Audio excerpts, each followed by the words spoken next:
Évangile de Jésus-Christ selon saint Luc, chapitre 6. Un jour de sabbat, Jésus traversait des champs.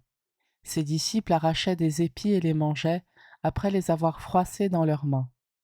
Quelques pharisiens dirent alors : « Pourquoi faites-vous ce qui n'est pas permis le jour du sabbat ?» Jésus leur répondit : « N'avez-vous pas lu ce que fit David un jour qu'il eut faim, lui-même et ceux qui l'accompagnaient ? Il entra dans la maison de Dieu, prit les pains de l'offrande, en mangea et en donna à ceux qui l'accompagnaient, alors que les prêtres seulement ont le droit d'en manger. Il leur disait encore : Le Fils de l'homme est maître du sabbat. Un autre jour de sabbat, Jésus était entré dans la synagogue et enseignait. Il y avait là un homme dont la main droite était desséchée. Les scribes et les pharisiens observaient Jésus pour voir s'il ferait une guérison le jour du sabbat. Ils auraient ainsi un motif pour l'accuser. Mais lui connaissait leur raisonnement, et il dit à l'homme qui avait la main desséchée : « Lève-toi, et tiens-toi debout là au milieu. » L'homme se dressa et se tint debout.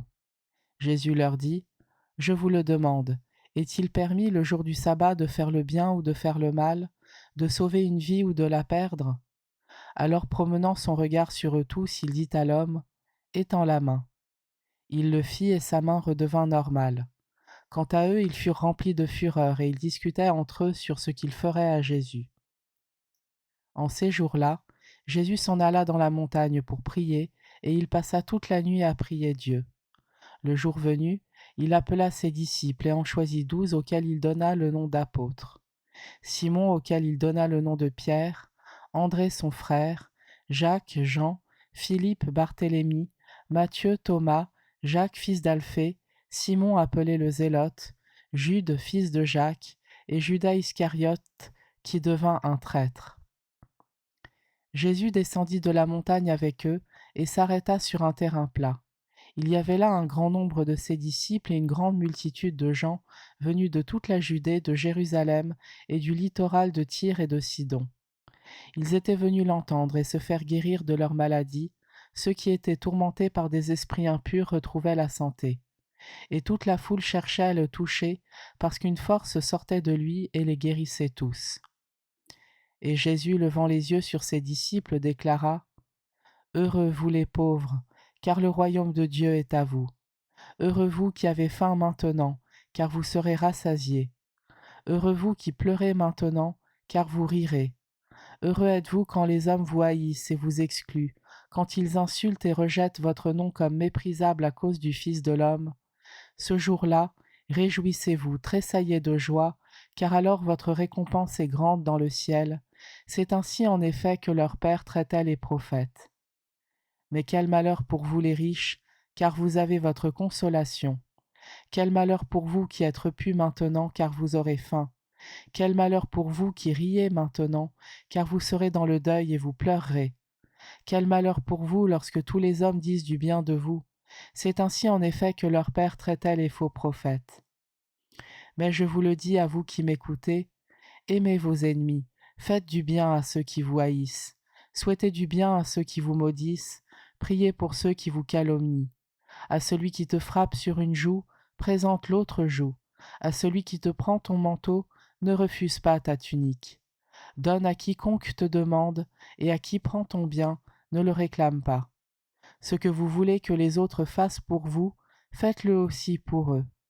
Si vous aimez ceux qui vous aiment, quelle reconnaissance méritez-vous ? Même les pécheurs aiment ceux qui les aiment. Si vous faites du bien à ceux qui vous en font, quelle reconnaissance méritez-vous ? Même les pécheurs en font autant. Si vous prêtez à ceux dont vous espérez recevoir en retour, quelle reconnaissance méritez-vous ? Même les pécheurs prêtent aux pécheurs pour qu'on leur rende l'équivalent. Au contraire, aimez vos ennemis, faites du bien et prêtez sans rien espérer en retour. Alors votre récompense sera grande, et vous serez les fils du Très-Haut, car lui il est bon pour les ingrats et les méchants. Soyez miséricordieux comme votre Père est miséricordieux. Ne jugez pas, et vous ne serez pas jugés. Ne condamnez pas, et vous ne serez pas condamnés. Pardonnez, et vous serez pardonnés. Donnez, l'on vous donnera.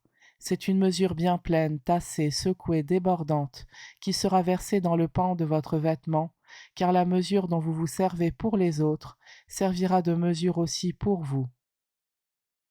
Il leur dit encore en parabole, un aveugle peut-il guider un autre aveugle? Ne vont-ils pas tomber tous les deux dans un trou? Le disciple n'est pas au-dessus du maître, mais une fois bien formé, chacun sera comme son maître. Qu'as-tu à regarder la paille dans l'œil de ton frère, alors que la poutre qui est dans ton œil à toi, tu ne la remarques pas? Comment peux-tu dire à ton frère, frère, laisse-moi enlever la paille qui est dans ton œil, alors que toi-même ne vois pas la poutre qui est dans le tien? Hypocrite, enlève d'abord la poutre de ton œil, alors tu verras clair pour enlever la paille qui est dans l'œil de ton frère. Un bon arbre ne donne pas de fruits pourris. Jamais non plus un arbre qui pourrit ne donne de bons fruits. Chaque arbre en effet se reconnaît à son fruit. On ne cueille pas des figues sur des épines, on ne vendange pas non plus du raisin sur des ronces.